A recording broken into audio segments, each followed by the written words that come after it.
Hey folks, today we're going to do some exercises related to this beat sheet that I've written out.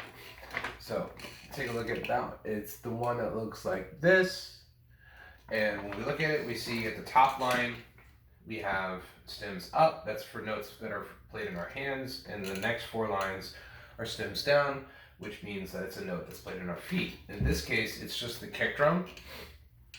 And so when we take a look at the first line again, you'll notice there's four different measures. So the first one is just eighth notes in the time that could be played on the hi-hat or the ride cymbal. We'll stick with the hi-hat for this video. So it's going to be eighth notes on the hi-hat, just 1 and 2 and 3 and 4 and 1 and 2 and 3 and 4 and then a backbeat on the snare. 1, 2, 3, 4. 1, 2, 3, 4. So that together sounds like this. 1 and 2, 3 and 4. Go.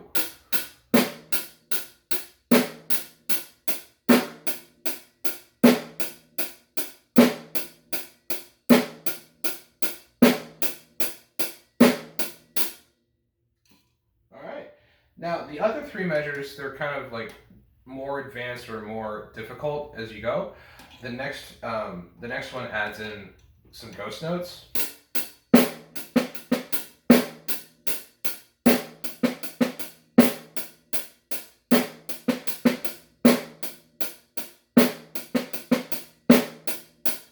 Next one adds in even more ghost notes, and so does the other one.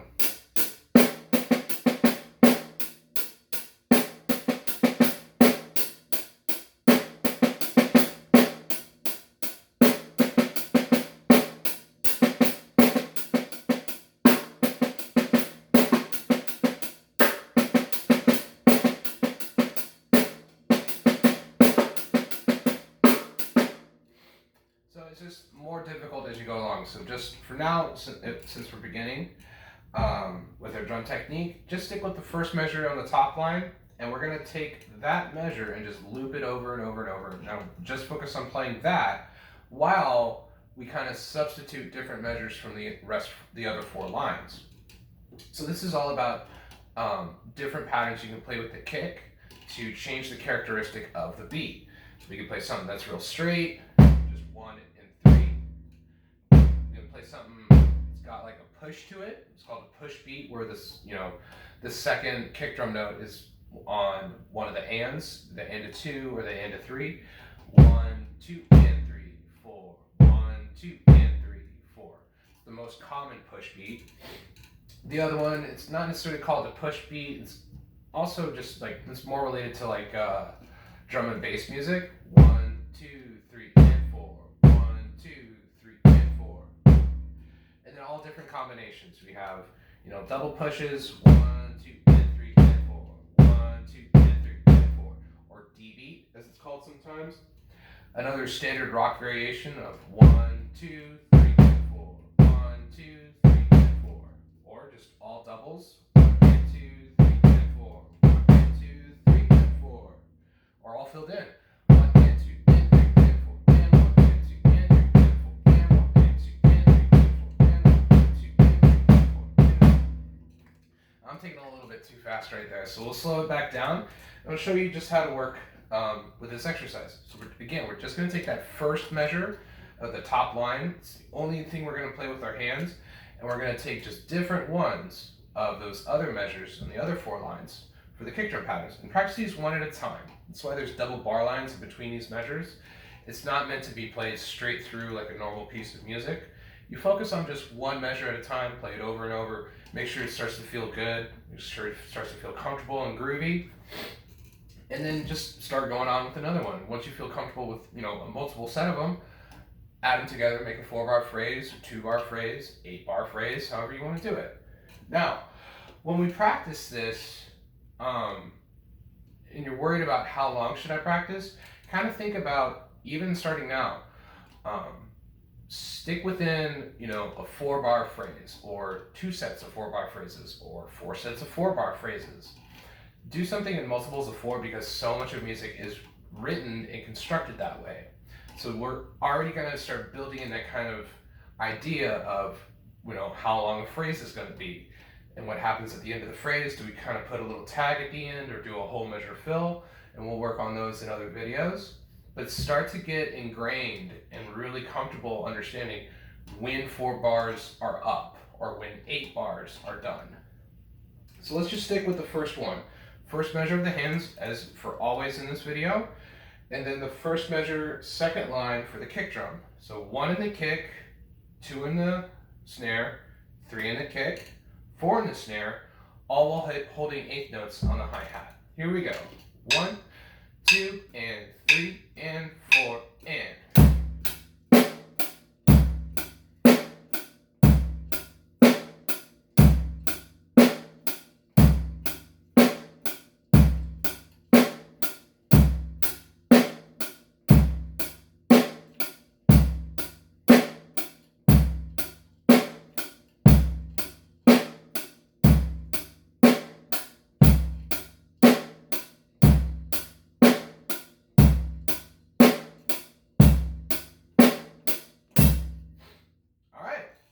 So there we go. Now, the other thing you want to notice, I'm really paying attention to while I'm playing, there's some sort of reflection of the beat that's like in my body, that's internalized in my body.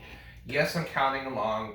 Yes, I understand like what the tempo I'm trying to set and try to keep at, but in order to kind of just sit in it comfortably, rather than just have to kind of dial in exactly how far apart those pulses is mentally, create some groove to it, create a small, I guess, a dance in a sense, but create some groove. Don't just sit there very stiff, just kind of guessing where the notes are going to be.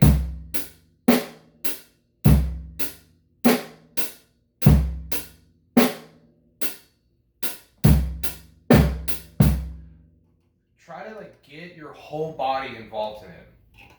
Coordination between your limbs isn't just your hands and your feet. Coordination between your limbs is your forearms, your elbows, your upper arm, your shoulders, your hips, your knees and ankles, and the whole body. So get the whole body involved in it.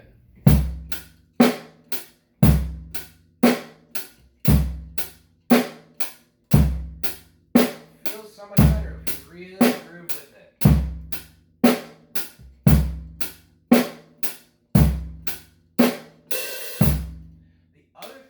Notice, if you're really paying close attention, I'll give you a clue and I want you to focus on it this time. Think about how I'm preparing for the note that's coming up. So the note that's coming up in the left hand on the hi-hat, it's always going to look the same because I'm just playing constantly. So don't look there. Look the other way. I'm not sure if you can see my leg so clearly, but try to see what my leg might be doing, and try to see definitely what the right hand is doing on the snare drum. When is it preparing? 1, and 2, and 3, and 4, and.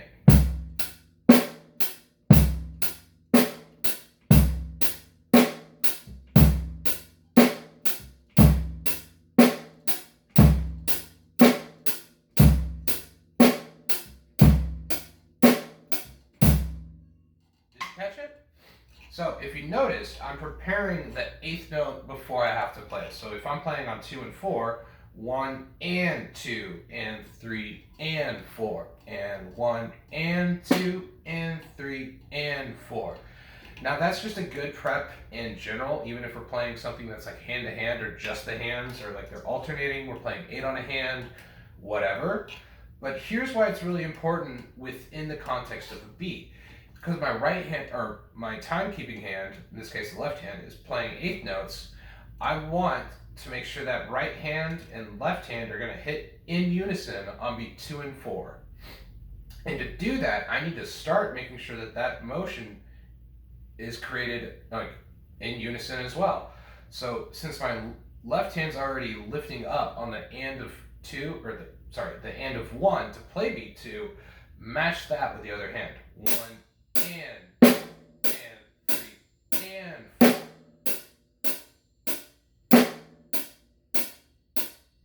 So it's not just that it's not the fact that just the notes are played in unison, or however, the whole motion, the height, the velocity, the acceleration, but also the preparation of that stroke is in unison. All of it's in unison to make it more likely that those two notes are going to land at the same time.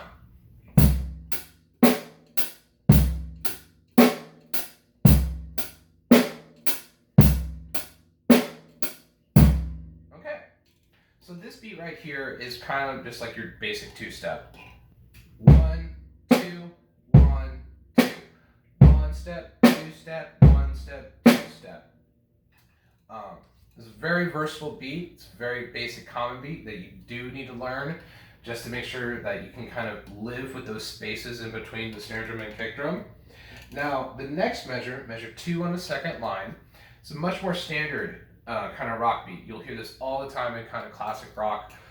And like, if you really speed it up and double the time, this is a very classic punk beat too.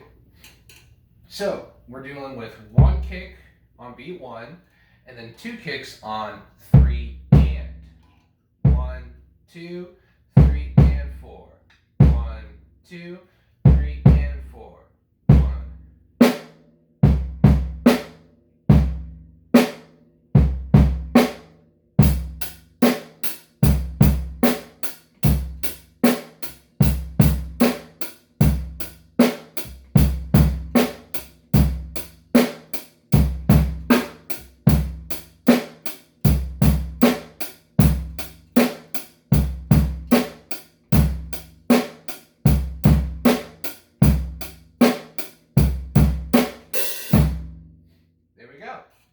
All right, from here, you should basically just be able to take the information taken at the beginning of the lesson, just apply it to the excuse me, the rest of the measures. But I do want to go over one other thing, and that's when, let's take a look at first measure of the third line. So here the beat's kind of switched around. We have a single kick on beat 1, and then 2 kicks on and 3. So now our bass drum is playing a pickup to the downbeat, or going towards the downbeat. With the one we just played, we started on the downbeat and played the 8th note following, so we kind of went from the downbeat. And that's the way I like to think of it. Don't think of it as like, okay, we play 3 and, or we're going to play pickups to 3. Think of it as you're going towards beat 3, or you're coming from beat 3. So, you know, and they will have a very different feel, and you do want to try to emphasize and phrase around where the downbeat is. So the downbeat's just going to be a little bit stronger. So even if we're playing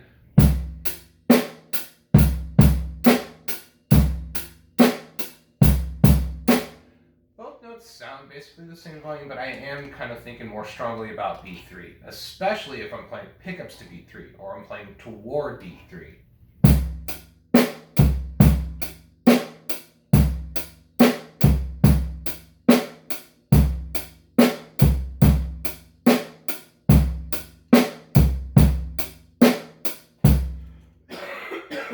So with this one, we do again have to think about preparation.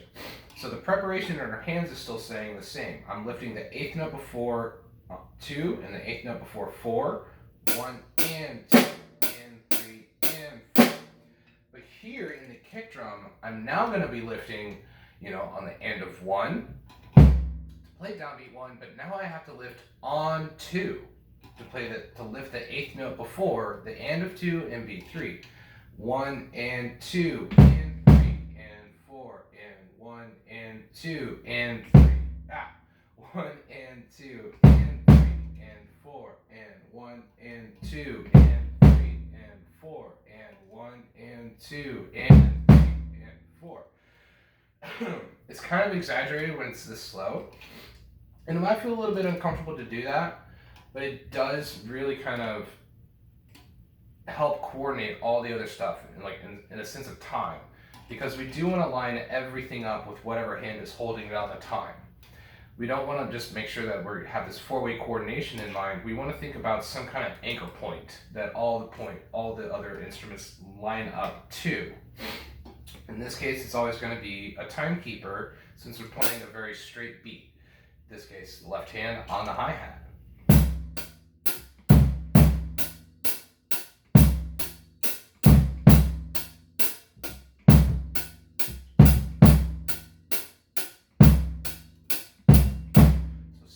to think about, you want to, like, not that you're lifted the, you've completed the preparation on the eighth note before, but you start the preparation the eighth note before. I start lifting on the end of 2, or the end of 1 for my left hand, 1 and 2. Or on the beat 2, when I played the end of 2 in the kick drum, 1 and 2 and 3 and 4 and.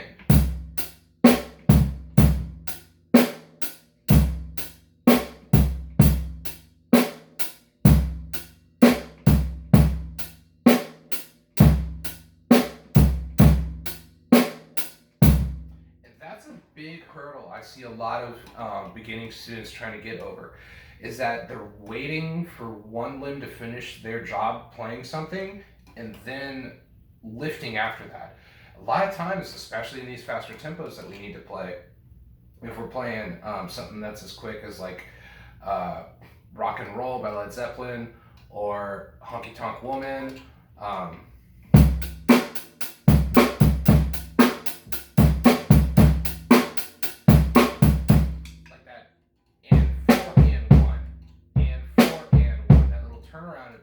measure, I have to be lifting that kick drum as soon as I played the snare drum on beat 4. So on beat 4, I've played the snare drum and I'm beginning to lift for that and 1 in the kick drum.